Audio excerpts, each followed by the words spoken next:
Okay, we're going to be looking at sports review. I kind of went off the rails with the last bunch of videos, making some tributes and best ofs, and needed to get back into completing those years from the different publications. So I left off at the end of 1979 on Sports Review, as well as Sports Review Annual. We'll cut through the annuals first, and we're going to run this up to Sports Review 80 to 85 at the end of 85.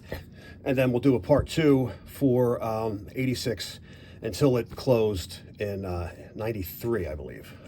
Okay, so annual February 1980. These dates are also a little bit off because they put a date in and then they put a time of the year in. It's kind of confusing. So you went from February, now we have winter 80 was the second, spring 80, summer 80, fall 80.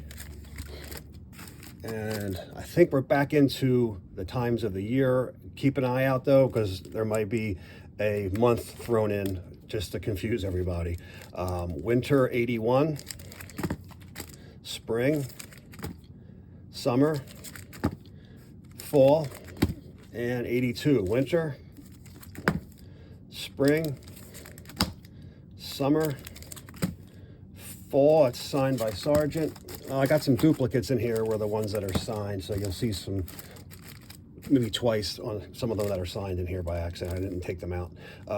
Winter 83, spring, Return of Superstar, summer, fall. A little bit, we got spring of 84, and it ended summer 84. This was the last annual. No more Sports Review annuals. That was it. So we're going to drop back down to 1980, and the first issue, 1980 January, Feb, March, signed by Steamboat, April, May, June, July, August, September, October, November, December. 81 January, Feb, March, Bloody Tony Atlas for April, another bloody issue in May, June, July, August, September, October, November, December. 1982 January, February, hard issue to find. I had that signed by Mill, and when you do find it, it's rather expensive. March, I love this cover also. April, May, June, July, August, September, October, November, December. 83 January, Bloody Tommy Rich, Feb, March, April, May, another one that's pretty hard to find. Lucky enough to get it signed by Don. May again, June, July, August, September, October, November, and December. 1984 January. I have this match, the same cover on a Puerto Rican magazine, a Lucha magazine from Puerto Rico. This match was. I gotta dig that out, and it's also on the cover of a Japanese issue as well. It was a pretty classic shot. February. Last Battle of Atlanta. This was, I don't know what McMahon did, something with a Hell in a Cell, I think that's what it's called, and he thinks he invented that. He didn't. Tommy Rich and Buzz Sawyer did. I believe that match is on YouTube. I've had it on VHS and DVD for years. This is the real Cell. This was the real hell. Buckets of blood in that feud. Awesome feud between Rich and Sawyer. March 84, and it's got the trifecta signs. April, May, June, July, August, September, October, November. It's signed by Billy Jack. Another one. And December. January 85. February, Superstar Turns Good, which was a shock. Just about 10 years too late. March, Starcade 84. April, May, June, July, August, signed by Nikita. September, October, November, and December with Hulk and the IWGP belt. You know what? This is only about 5.5, 6 minutes. I'll just slide the other ones over and make it all in one video. Just give me a second.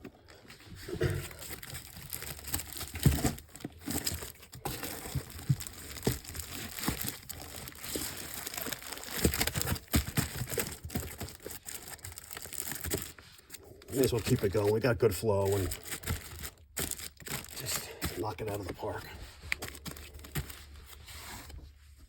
All right, let me see if I can get the right angle here if I don't screw you guys up. All right, Sports Review 86. So we'll jump right into January. February, horrible cover. I mean, what a stupid looking hat. JYD. I love JYD though.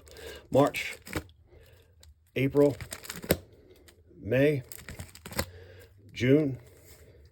Now you'll start to see later on the magazine's cover starts to change up here. July, who is this? I didn't realize how many autographs were on here. Tully Blanchard, Magnum TA, and Orndorff. Pretty cool. We got August, September, October, November, December. It's signed by Mass Superstar, Super Machine, and I guess Bobby Fulton signed that. I didn't even know it. I never look at these. I don't go up this high, hardly ever. This is just for a request from you guys. I usually don't mess around with these 80s issues. December, 86. Okay, 87, January, Feb, March. I love this, man. I just, it's so ridiculous. With Hogan's head on a spear with the blood. Oh my God, it's awesome. And then from here, they start all looking like this, if I remember right. Just a bunch of pictures and nothing's making any sense. If not soon enough, it starts to become all like that. And I just really lost interest. That's why I don't care about these older magazines, older, you know, newer, I guess you could say. April 87, May, June, July, August, September. There's a good one. October, November. This has got the Bash coverage. It's a pretty decent one.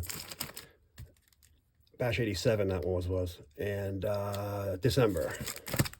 The Honky Tonk Man. Ronnie Garvin winning the title should have had the main page, but whatever. February, March, April. Kurt Hennig wins the AWA Heavyweight Championship. May, June, July. I did like Macho in the ICW. I, didn't like him in the WWF past 86. It's a shame because I liked him when he was in the when his father ran that company.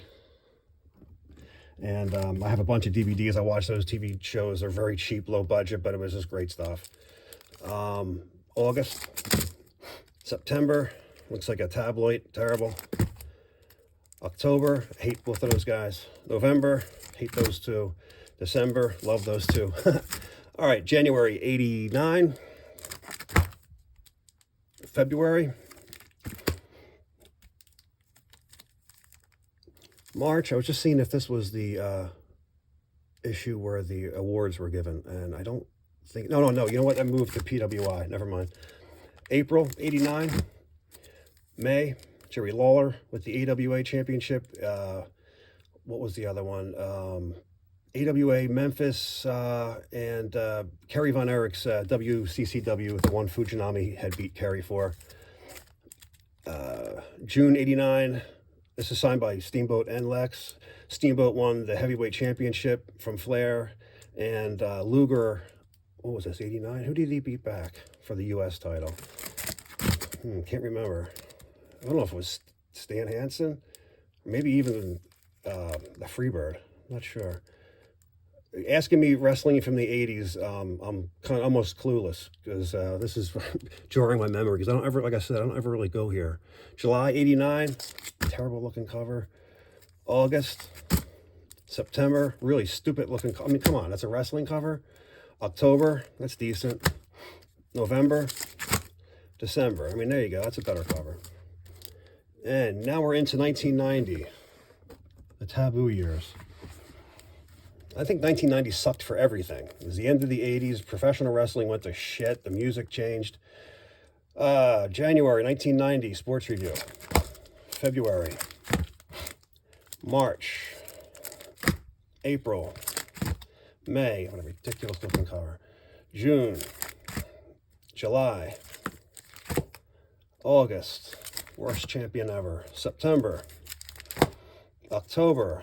Another one that's terrible. November, December, January 91, February, March, April, May, June, ridiculous, July, August. I mean, look at these covers. September, October, November, December, please. January. I've never seen The Undertaker in a match. I've seen him as Mean Mark. I've never seen him wrestle. I can just imagine by looking at the stupid clothes he wore. I just know I wouldn't like it. February 82. March, I'm sorry, 92. I said 80. See where my mind is. April 92, May 92, getting to the end. April, May, am I wrong? May, April, I thought I missed one. Okay, June, Sting wins the WCW title. And July, the final issue. And at least there's two guys wrestling on the cover. And that was it for Stanley Weston's Sports Review. It would come back again in 95 under the new owners when the company moved from Rockville Center, where they moved to somewhere, Fort Washington, PA. But, you know, it was completely changed, the magazine. They were just using the Sports Review name. They didn't have any of the same inside stories, and, you know, the size of the magazine was cut down to a comic book size, and it was, you know, the stapling was terrible, would always pull off. There were some pretty shitty covers and magazines altogether. So this was the last True Blue Sports Review, ended in July of 92. First one, I forget when it started. It was in 72. I just don't know what year. So it went from 72 to 92, a solid, you know, 20 years. And that's your wrestling review, and I'm sorry, Sports Review and Sports Review Annual from 80 to 84. The final issue being, you know what, I just wanted to check. It's down too far. I believe he was on the cover. David Sammartino was on the cover, but with, I can't find it. I thought it was with Larry Zbyszko, but that may be another article also. All right, there it is, Sports Review.